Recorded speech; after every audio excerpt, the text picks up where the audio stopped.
Haleluya, puji Tuhan, salam sejahtera Bapak, Ibu, Saudara-saudari keluarga GPD LSAD Magelang. Tuhan Yesus memberkati. Resilient, tangguh dalam Tuhan. Kembali kita akan bersama-sama belajar firman Tuhan dalam Renungan 79. Saya akan membacakan firman Tuhan dari 1 Tawarik pasal yang ke-7 ayat 23 dan 24. 1 Tawarik 7 ayat 23 dan 24 demikian bunyi firman Tuhan. Sesudah itu ia bersetubuh dengan istrinya, lalu mengandunglah perempuan itu dan melahirkan seorang anak laki-laki. Ia menamainya Beria, sebab malapetaka telah menimpa keluarganya. Anaknya perempuan ialah Zera yang telah mendirikan Bet-horon Hilir dan Bet-horon Hulu, serta Usen Sera. Renungan firman Tuhan hari ini saya beri judul Bangkit dari Kemalangan. Bangkit dari kemalangan. Bapak, Ibu, Saudara, kehidupan tidak selalu berjalan sesuai dengan harapan. Pasti semua orang mengharapkan mengalami hal-hal yang baik, mengalami hal-hal yang menyenangkan, diberkati, dan lain sebagainya. Namun ada masanya ketika kita mengalami kehilangan orang yang kita kasihi.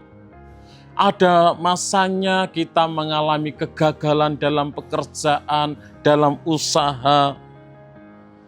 Bahkan mungkin keluarga mengalami kesedihan. Itulah yang dialami oleh Efraim. 2 anaknya meninggal karena dibunuh. Dalam 1 Tawarik 7 ayat 21 dituliskan, dan anak orang ini ialah Zabat, dan anak orang itu ialah Sutelah, kemudian Eser dan Elat. Mereka dibunuh oleh orang-orang Gad yang lahir di negeri itu, sebab mereka pergi merampas ternak orang-orang itu. Jadi Efraim mengalami kesedihan karena kedua anaknya dibunuh. Kesedihan itu begitu besar, sehingga anak berikutnya diberi nama Beria. Tadi kita sudah membaca. Beria artinya kemalangan atau kesusahan. Namun, menariknya kisah ini tidak berakhir dengan air mata. Tidak berakhir dengan kesedihan. Allah mengubah kisah duka menjadi kisah berkat. Kita belajar hari ini bahwa Tuhan sanggup mengubah musim kesedihan menjadi awal pemulihan. Yang pertama, Tuhan hadir di tengah masa kelam. Efraim tidak menyangkal penderitaan yang dialaminya. Nama Beria menjadi pengingat bahwa keluarga tersebut, keluarga Efraim, pernah mengalami masa yang sangat menyakitkan. Masa yang sangat menyedihkan, di mana kedua anaknya dibunuh. Alkitab tidak pernah mengajarkan bahwa orang percaya itu bebas dari penderitaan. Tetapi firman Tuhan mengajarkan bahwa Tuhan hadir di tengah penderitaan yang dialami oleh umatnya. Mazmur 34 ayat 19 dituliskan, Tuhan itu dekat kepada orang-orang yang patah hati. 2 Korintus 1 ayat 3 dan 4, di sana Allah adalah Bapa yang penuh belas kasihan dan sumber segala penghiburan. Jadi Bapak, Ibu, Saudara, jangan malu mengakui penderitaan yang kita alami. Menangis bukan berarti kita tidak beriman, bukan. Tuhan tidak meninggalkan kita ketika hidup terasa gelap, hidup terasa menyedihkan, banyak penderitaan. Tuhan itu tidak pernah meninggalkan kita. Yang kedua, Tuhan memberikan kesempatan untuk memulai kembali. Tuhan memberi kesempatan untuk bangkit kembali. Walaupun Efraim kehilangan 2 anaknya, namun dia tidak berhenti menjalani hidup. Hidup itu terus berjalan, sekalipun kedua anaknya mati dibunuh, dia mengalami kesedihan yang sangat, mengalami kemalangan, tetapi hidup tidak berhenti. Hidup itu terus berlanjut, hidup itu terus berjalan. Oleh sebab itu, Efraim kembali membangun keluarga. Efraim tetap berharap kepada Tuhan. Ini menunjukkan bahwa iman tidak membuat kita berhenti karena kegagalan. Jadi iman itu harus terus bergerak. Iman itu harus terus maju. Sekalipun mengalami kegagalan, bangkit lagi, maju lagi, bergerak lagi. Allah selalu menyediakan kesempatan yang baru bagi kita, umat-umatnya. Yesaya 43 ayat 18 dan 19, di sana dituliskan, sesungguhnya aku hendak membuat sesuatu yang baru. Tuhan memberi kesempatan yang baru. Ratapan 3 ayat 22 dan 23. Kasih setia Tuhan itu selalu baru tiap pagi. Tak berkesudahan.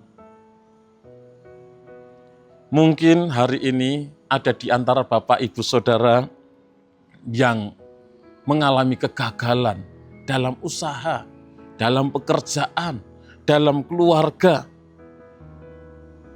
dan lain sebagainya.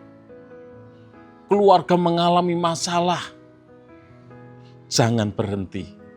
Masih ada hari baru bersama Tuhan. Tuhan memberi kesempatan untuk kita bangkit kembali bersama dengan Tuhan. Jangan menyerah, jangan putus asa. Tuhan masih memberi hari yang baru, kesempatan yang baru bagi kita. Untuk kita bangkit kembali bersama dengan Tuhan. Yang ketiga, Tuhan dapat menghasilkan berkat dari luka. Tuhan dapat menghasilkan berkat dari penderitaan. Di dalam 1 Tawarik 7 ayat yang ke-24, anak perempuan Efraim yang bernama Sera membangun kota-kota.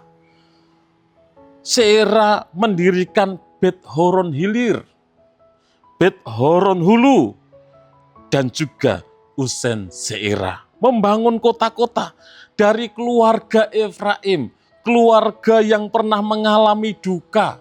Lahirlah seorang yang membawa perubahan. Inilah cara kerja Tuhan. Apa yang nampaknya menjadi akhir, ternyata menjadi awal karya Tuhan. Roma 8 ayat 28, Allah turut bekerja dalam segala sesuatu untuk mendatangkan kebaikan. Bagi kita umat-umatnya yang mengasihi Tuhan tentunya. Luka yang kita serahkan kepada Tuhan dapat menjadi kesaksian yang menguatkan banyak orang. Mungkin kita pernah mengalami penderitaan. Itu bisa menjadi kesaksian yang menguatkan orang lain yang mengalami penderitaan yang sama. Oh, dulu saya pernah mengalami penderitaan seperti itu, tetapi Tuhan menolong. Saya boleh ada semua karena Tuhan. Tuhan menguatkan. Menjadi kekuatan bagi orang lain, menjadi berkat bagi orang lain. Allah mampu memakai pengalaman yang pahit kita untuk memberkati sesama kita. Nama Beria mengingatkan adanya kemalangan, adanya kesusahan di dalam kehidupan ini. Namun nama Sera mengingatkan adanya berkat Tuhan, pembangunan. Begitulah cara Tuhan bekerja. Tuhan tidak selalu menghapus masa lalu kita, tetapi Tuhan sanggup menulis masa depan yang baru bagi kita umat-umatnya. Jangan biarkan kesedihan menjadi akhir cerita hidup kita. Kalau kita mengalami penderitaan, mengalami kesusahan, mengalami kemalangan, bangkit dari kemalanganmu, bangkit dari kesedihanmu, bangkit dari penderitaanmu. Tuhan menyertai, Tuhan ada bersama kita, Tuhan selalu memberi harapan yang baru bagi kita umat-umatnya. Ada 3 pelajaran penting di sini bahwa Tuhan itu hadir dalam setiap penderitaan yang kita alami. Tuhan juga memberikan kesempatan untuk kita memulai kembali, untuk kita bangkit dari kegagalan kita, dari keterpurukan kita, dari kemalangan kita. Dan Tuhan sanggup mengubah luka, penderitaan, kegagalan kita yang lalu menjadi berkat. Sehingga kita menjadi umat-umat Tuhan yang diberkati Tuhan. Yeremia 29 ayat 11 dituliskan, sebab aku ini mengetahui rancangan-rancangan apa yang ada padaku mengenai kamu. Demikianlah firman Tuhan, yaitu rancangan damai sejahtera dan bukan rancangan kecelakaan, untuk memberikan kepadamu hari depan yang penuh harapan. Jadi Tuhan punya rancangan yang indah bagi kita, rancangan yang baik. Tuhan memberikan hari depan yang penuh harapan. Kalau hari ini Tuhan izinkan kita mengalami kemalangan, kegagalan, penderitaan, bangkit kembali. Tuhan memberikan hari yang baru. Tuhan merancangkan masa depan yang indah bagi kita.